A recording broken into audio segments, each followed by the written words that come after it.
तस्मै श्री गुरवे नमः।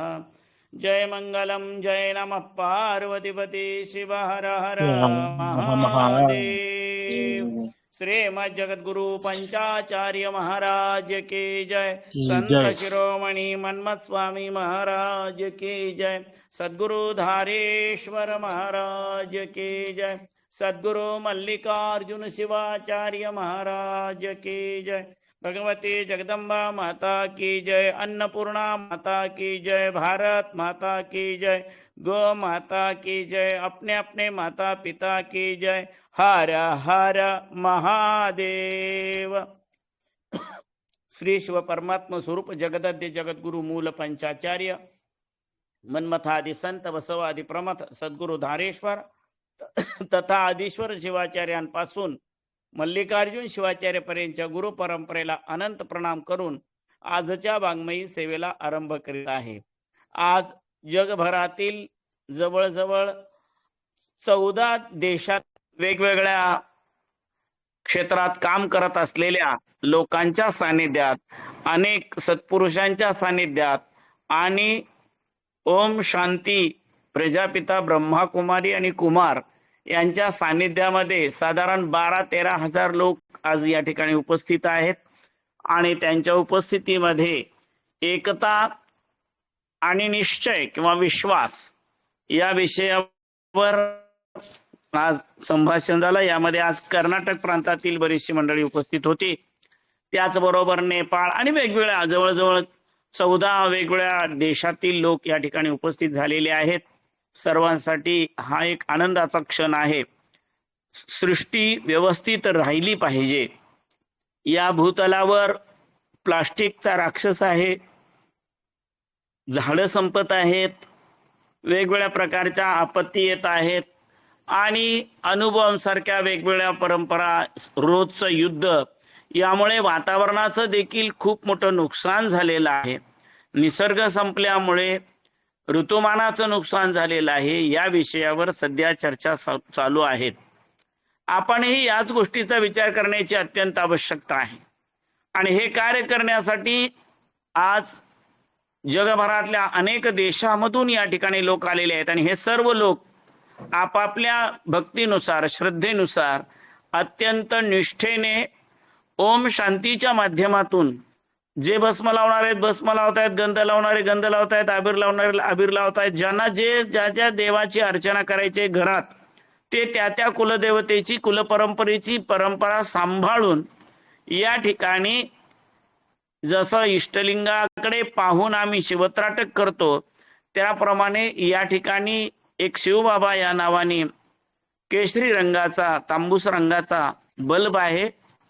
त्या बल्बकडे पाहत, काही ठिकाणी पिवळा किंवा हिरवा अशा प्रकारचा छोटासा दिवा त्याकडे पाहत, किंवा ज्यांनी हे ब्रह्मा कुमारी स्थापना केली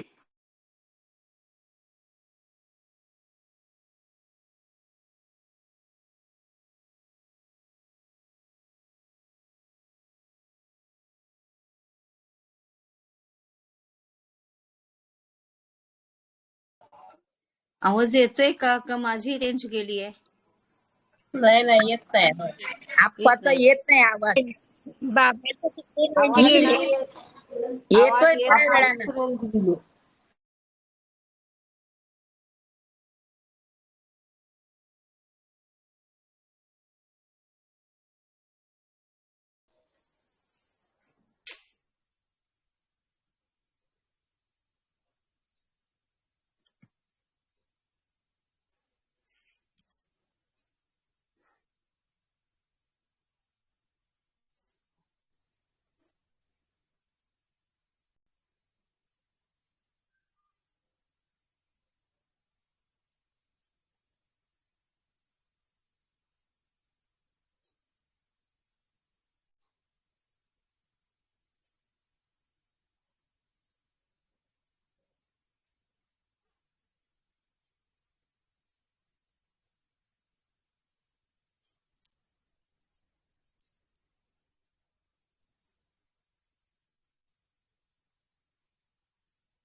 मध्येच व्यत्यय आला, त्या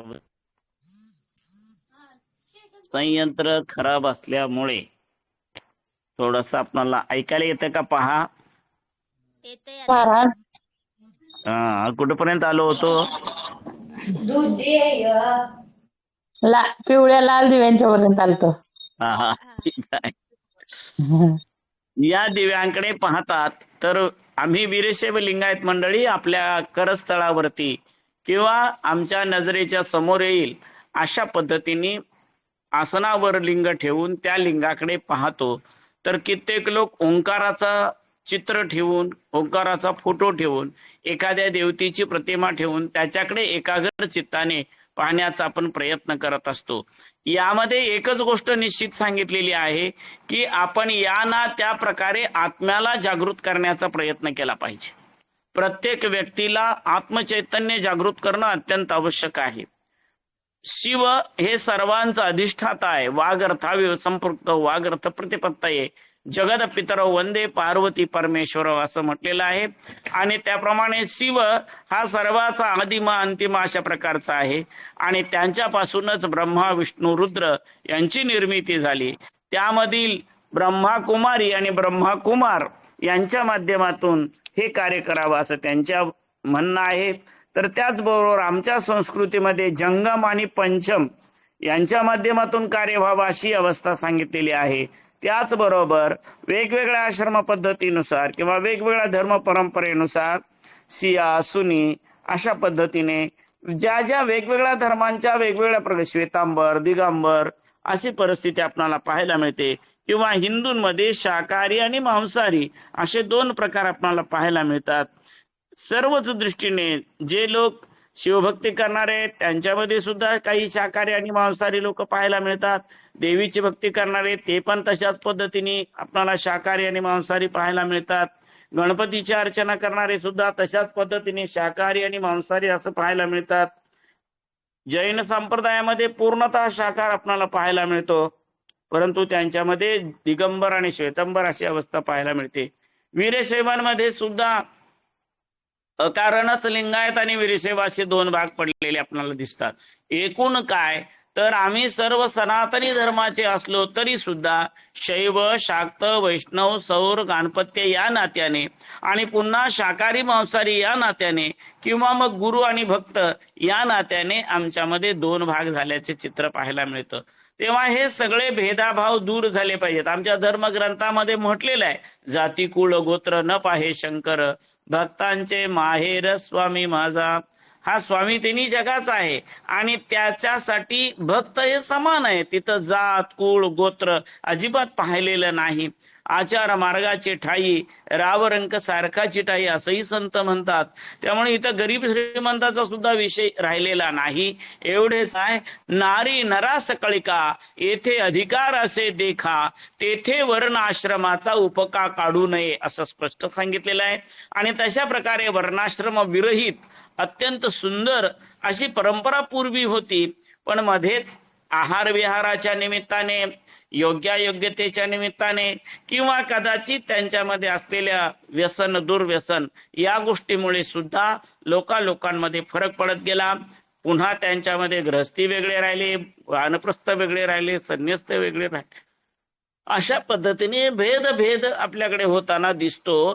तो सर्व भेद विसरून प्रत्येक व्यक्तीने फक्त शिवचिंतन करावं आणि या निसर्गाच्या संतुलनासाठी, समतेसाठी, एकतेसाठी, बंधुत्वासाठी एकत्रित कार्य करावं अशा प्रकारची भावना 1949 साली शिवबाबा ब्रह्मा यांनी या ठिकाणी मांडली. आणि त्यानंतर त्यांनी ज्यांना या ठिकाणी आज अनेक लोकांचं शिवबाबा म्हणून त्यांना संबोधलं जातं, अशा पवित्रतम जीवात्म्याकडून या एका हिरे व्यापाऱ्याकडून ग्रस्ताश्रमातील सगळ्याच लोकांचा त्यांनी त्याग करून, म्हणजे त्यांना बरोबर घेऊन सुद्धा त्या सर्वांच्या अंतःकरणामध्ये एकच भाव निर्माण करून हे एवढं मोठं कार्य केल्याचं चित्र या ठिकाणी आपल्याला पाहायला मिळतं. विज्ञानाची कास धरून सुद्धा या ठिकाणी जाण्याचा प्रयत्न केल्याचं आपल्याला पाहायला मिळतं. शेकडो एकरामध्ये आज आपणाला सौर ऊर्जेचा वापर केल्याचं इथं पाहायला मिळतं. पाण्यावरती प्रक्रिया केलेली पाहायला मिळते, कचऱ्यावरती प्रक्रिया केलेली पाहायला मिळते. एकूणच भविष्यात जर आपणाला सतयुग यायचं आहे असं म्हणत असाल, त्या पवित्र युगाकडे जर जायचं असेल तर आता अपवित्र आहे ते नष्ट करून त्याला दुरुस्त करणे आवश्यक आहे.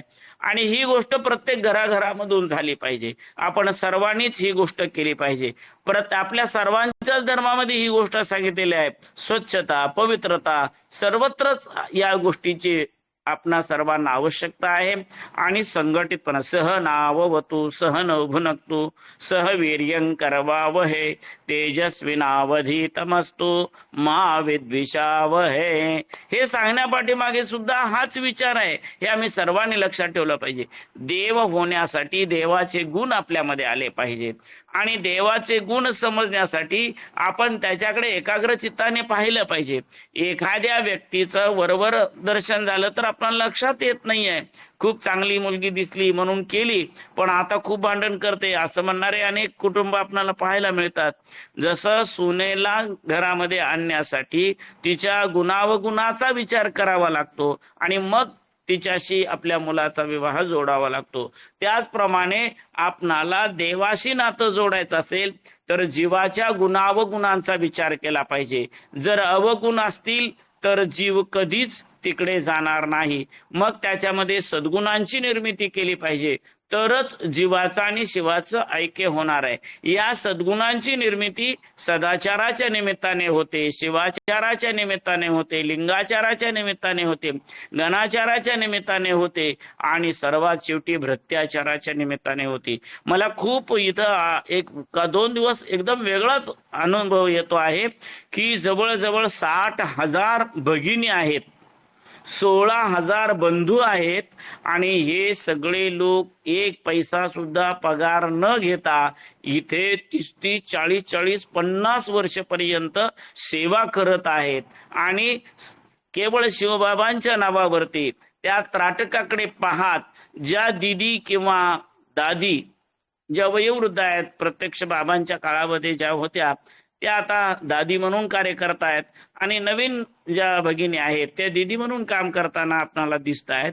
पण हे सगळे लोक सर्व समर्पण करून ब्रह्मचारी राहिलेले आहेत. ही स्थिती आपल्या लक्षात येते त्यावेळेला निश्चितच वीरशैव लिंगायत संप्रदायाचा, वारकरी संप्रदायाचा किंवा छोटे मोठे वेगवेगळे जे मठ आहेत त्यांचा, त्याच्यामध्ये गिरी, पुरी, भारती, आनंद, उदासी या लोकांचे कमीत कमी 100-500 तरी शिष्य मंडळी आहे हो. या सर्वांनीच जर ठरवलं की नाही आपण आपल्या देवाची अर्चना करता करता निसर्गाचं संतुलन करायचं आहे, आपण आपल्या आजूबाजूला असलेल्या गरिबांना सुदृढ करायचं आहे, प्रत्येकाला उत्तम भोजन दिलं पाहिजे, या ठिकाणी सगळ्या प्रकारची व्यवस्था केलेली आहे. बाहेरचं कुठलं खायत नाहीत म्हणून तर इथे बिस्किट सुद्धा, जी गोष्ट बाहेर जाऊन खाण्याची मनामध्ये इच्छा होईल त्या सगळ्या गोष्टी इथंच तयार करायच्या आणि त्या सगळ्या मंत्रयुक्त प्रत्येकाने ओंकाराचा ओम शांती म्हणत, यालाच खरं प्रसाद म्हणतात. प्रसादासाठी प्रसन्नता आवश्यक आहे. आज मोठमोठे भंडारे आपण करतो आहे. आषाढी, कार्तिकी किंवा कपिलधार, शिंगणापूर अशा दिंड्या आणि कावडी भरपूर होत आहेत, लाखो लोक त्या रस्त्याने जात आहेत, परंतु दुर्दैवाने आपणाला त्यामध्ये पावित्र्यता अजिबातच दिसत नाहीये. त्या उलट या ठिकाणी थंडी आहे, वारा आहे, त्यामुळे कोट बीट घालून अंगावर शाल वगैरे घेऊन या सगळ्या विधी केल्या जात असल्या तरी मनाचं पावित्र्यता खूप मोठ्या प्रमाणात हित होत असल्या कारणाने आपणाला त्याच्या जलद प्रक्रिया बघायला मिळतात. या ठिकाणच्या वास्तू, वस्तू या सगळ्यांचा विचार केला तर आपल्या निश्चितच ही गोष्ट लक्षात येते की किती महागड्या वस्तू आहेत, पण या सगळ्या वस्तू यांना सहज उपलब्ध होत आहेत. आणि एवढ्या मोठ्या इमारती 3-3, 4-4, 5-5 मजली इमारती आहेत आणि त्या 8 महिन्यात, 9 महिन्यात, 12 महिन्याच्या आत होतात. हे सर्व कशामुळे होतं तर कलौ शक्ती संघाह. वीरशैवांमध्ये फक्त खाणाऱ्यांची संख्या आपल्याला बघायला मिळते. कपिलधारला लाखो लोक येतात, प्रत्येकाने 1-1 रुपया दिला तर कपिलधारचा रस्ता चांदी सोन्याचा होईल अशी परिस्थिती आहे. पण तसं कोणी करत नाही. शिखर शिंगणापूरला पण तेवढ्याच संख्येने आपण जातो. प्रत्येकाने काही ना काही कार्य करायचं म्हटलं तर 1979 साली शिवैक्य राष्ट्रसंत वसुंधरा रत्न डॉक्टर शिवलिंग शिवाचार्य, पंचाचार्य तत्वप्रचारक रेवणसिद्ध शिवाचार्य परणकर महाराज, गुरुकुलालंकार मल्लिकार्जुन शिवाचार्य धारेश्वर महाराज, त्या काळातले विश्वेश्वर शिवाचार्य जगद्गुरु, त्याचबरोबर केदार जगद्गुरु सिद्धेश्वर लिंग शिवाचार्य महास्वामीजी यांचे पाय लागले. यांनी त्या ठिकाणी सांगितलं आणि अनेक वीरशैव लिंग समाजातले लोक आले. निळकंठराव कल्याणी साहेब आले, नामदेवराव रुकारी साहेब आले, कितीतरी मोठी माणसांची नावं घेता येतील अशा लोकांनी शिंगणापूरला पाय लावले. परंतु ती माती तशीच आहे. उलट त्या ठिकाणी इतर लोकांनी अतिक्रमण केलं आणि म्हणून आता तिथं पारायण करायला जागा कमी पडते. अशी परिस्थिती फक्त आपण ऐकतो, या पलीकडे आपण काहीच करत नाही. अशी परिस्थिती आपल्या वीरशैव लिंगायत. कुठल्याही मठाकडे तुम्ही जा, त्या मठामध्ये सुद्धा सेवाभाव आपल्याला कुठेच बघायला मिळत नाहीये. ही सर्वात दुर्दैवाची गोष्ट आहे. वारकरी संप्रदायामध्ये तशीच परिस्थिती आहे. विना घ्यायला सुद्धा पैसे देऊन लोक उभी करावी लागतात, पण जेवण्यासाठी मात्र हजारो लोक असतात. 5-5, 7-7, 10-10, 25,000 लोक जेवले. अशा प्रकारची आपणाला परिस्थिती पाहायला मिळते. तसे व्हिडिओ आणि फोटो सुद्धा बघायला मिळतात, पण प्रत्यक्ष सेवा करायला मात्र कोणी नाही. जर आपणाला इथे ब्रह्मकुमारी जे प्रजापिता ब्रह्मकुमारी विश्वविद्यालय ज्याला आपण म्हणतो आहे, खरोखरच संपूर्ण विश्वाला विद्या देणारं आलय, मंदिर आहे. खरोखरच जगाला खूप मोठं ज्ञान या ठिकाणी बघायला मिळणार आहे की तुम्ही दान कसं करावं, तुम्ही सेवा कशी करावी, आणि ही सेवा करत असताना आनंदाने फक्त ओम शांती, दुसरं काही नाहीये, असा एक सुंदर विचार आणि सुंदर आचार आपणाला या ठिकाणी पाहायला मिळतो. तुम्ही शिवभक्त आहात, ठीक आहे, नमः शिवाय म्हणा, तुम्ही वारकरी आहात, रामकृष्ण हरी म्हणा, काय जे तुमचं देव ओंग गणपतये नमः म्हणा, जगदंब म्हणा, जे तुम्हाला तुमच्या देवाचं नाव घ्यायचंय ते घ्या. तुम्हाला ओम शांतीच म्हणा, नमः शिवायच म्हणा, असं आमचं म्हणणंच नाहीये. तुम्ही काय म्हणायचं ते म्हणा, पण डोळे मिटून अंतःकरणामध्ये जरा जागृती आणण्याचा प्रयत्न करा. शरीरापेक्षा त्याच्या आतमध्ये असलेलं आत्मचैतन्य आहे ते जागृत करण्याचा प्रयत्न करा. आणि ज्या वेळेला ते चैतन्य जागृत होईल तेव्हा आपोआपच मन व्यवस्थित होईल. मन व्यवस्थित झालं की बुद्धी व्यवस्थित होईल. बुद्धी व्यवस्थित झाली की चित्त व्यवस्थित होईल. आणि चित्त व्यवस्थित झालं की आपण वित्तयुक्त बनवू. निश्चितपणे तुम्हाला धन संपदा मिळणार आहे, शरीर संपदा मिळणार आहे, सर्व काही प्राप्त होणार आहे. हे सर्व प्राप्त करून घेण्याकरता एका नावाची आवश्यकता आहे. ते मात्र आपण केलं पाहिजे. नावाशिवाय आणि सेवेशिवाय काहीही पर्याय नाही. नाव आणि सेवा ही सगळ्यात महत्वाची गोष्ट आहे. आपल्याकडून सेवा घडली पाहिजे आणि आपल्याकडून नामस्मरण घडलं पाहिजे. हा सगळ्यात महत्वाचा विचार आपणाला या ठिकाणी या निमित्ताने पाहायला मिळतो.